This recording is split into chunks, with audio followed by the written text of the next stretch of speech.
এই ভর্তাটা যেদিন খাওয়া শিখে যাবেন সেদিন কি করবেন, এই সবজির খোসাটা আর কোনো দিন ফেলবেন না। আর এটাতে দেখেন অনেকগুলো ভাত খেতে পারবেন, এত মজার যে এটা হয়। আসসালামু আলাইকুম সবাইকে।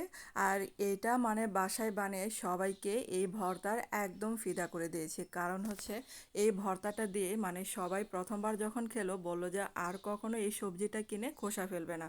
আর এটা মানে বানাতে দেখেন, প্রথমে এই যে প্যানের মধ্যে কিছুটা তেল দিয়ে নিলাম, তারপর হচ্ছে এখানে দিয়ে দিলাম রসুন, পেঁয়াজ, কাঁচামরিচ, আর এই যে এখানে হচ্ছে মিষ্টি কুমড়া সে খোসাটা। আর আমি যখন মিষ্টি কুমড়াটা কাটতেছিলাম মানে রান্না করার জন্য, তখন কি করলাম, এই মিষ্টি কুমড়ার খোসাটা দেখে এত মানে খেতে ইচ্ছে করলো, বললাম যে এই খোসাটা একদমই ফেলবো না, এটা দিয়ে এই ভর্তাটা মানে করব। আর ভর্তা যখন করছিলাম তখন তো বললামই, মানে সবাই এই ভর্তা খেয়ে সবাই অনেক প্রশংসা করলো। আর এই যে দেখেন আমি যে এগুলা ভেজে নিলাম, আর এখন হচ্ছে আবারও তেলের মধ্যে কিছুটা এই যে দিয়ে দিলাম মানে চিংড়িটাকে একটু হলুদ মাখিয়ে নিয়েছিলাম, আর চিংড়িটাকে একটু মচমচে করে ভেজে নিচ্ছি। আর এই ভর্তার মধ্যে একটু চিংড়ি অ্যাড করবেন, দেখবেন যে এই ভর্তার স্বাদটা মানে অসাধারণ হয়ে গেছে। তারপর হচ্ছে কিছুটা ধনেপাতা কুচি দিয়ে দিলাম, আর যে চিংড়ির সাথে ধনেপাতা কুচিটাও ভেজে নিলাম। আর এখন হচ্ছে শিলপাটায় এগুলাকে বেটে নিতে হবে। আর এই ভর্তাটা অবশ্যই কিন্তু শিলপাটায় করে নেবেন, কারণ হচ্ছে ব্লেন্ডারে কিন্তু ভালো ব্লেন্ড হয় না। এগুলা যখন ব্লেন্ডারে ব্লেন্ড করতে যাবেন তখন দেখবেন যে এগুলো একটু দানাদার থাকে, মানে খেতে অতটা ভালো লাগবে না। তার জন্য মানে আমি সাজেস্ট করব আপনাদেরকে এটা শিলপাটায় বেটে নেবেন। শিলপাটায় বেটে নিলে অনেকটা মানে পেস্ট ভালো আসে এবং ভাত দিয়ে খেতে অনেক ভালো লাগবে। আর এখানে কিন্তু আমি দুইবার বেটে নেব, দুইবার বেটে নিলে এরকম একটা পেস্ট মানে হবে।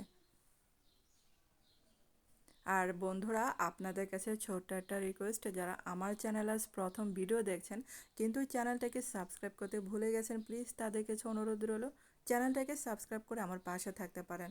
আর যারা ফেসবুক থেকে দেখছেন তাদের কাছে প্লিজ অনুরোধ রইল পেজটাকে ফলো দিয়ে আমার পাশে থাকতে পারেন। আর এই যে দেখেন দুইবার বেটে নিলাম, আর এখন হচ্ছে সরিষার তেল দিয়ে ভালো করে মাখিয়ে নিচ্ছি।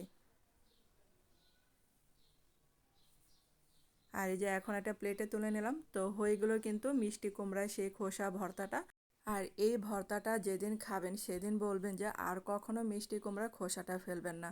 আর মিষ্টি কুমড়ার খোসায় কিন্তু অনেক পুষ্টিগুণ থাকে, আর যতটা মানে খাওয়া যায় এরকম করে ভর্তা করে আপনারা খেতে পারবেন। সত্যি বলছি, এটা দিয়ে আপনি তৃপ্তি সহকারে ভাত খেতে পারবেন, অনেক মজার হয়।